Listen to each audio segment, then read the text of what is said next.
Kesho tarehe 14 mwezi wa 10 2025. Ekeni akiba maneno haya. Kesho timu ya taifa ya Ivory Coast inaenda kukutana na timu ya taifa ya Kenya. Lakini wakati Ivory Coast anaenda kukutana na Kenya, nilikuwa nataka ni washauri kidogo au ni waandae kisaikolojia wana Jangwani. Anzeni kutafuta mbadala wa Pacome. Anzeni kutafuta mbadala wa Pacome na mapema kabisa. Kwa sababu na uhakika kesho Kenya atoke kwa Ivory Coast. Ivory Coast kesho anampiga Kenya, na akimpiga Kenya anakuwa shajikatia tiketi moja kwa moja ya kwenda kombe la dunia 2026. 2026 bwana Pacome anakuwa zake Canada.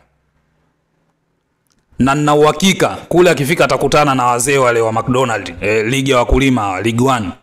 Timu za League 1 bwana wanaamini sana wachezaji kutoka West Africa.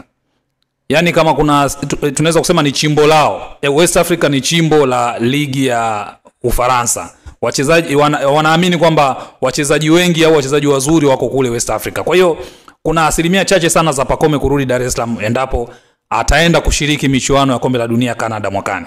Kwa ninavyomjua Pacome najua atakiwasha.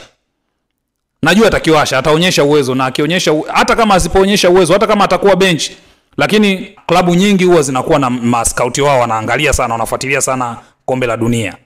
Na majina mapya ndio yanakuwa targeted sana.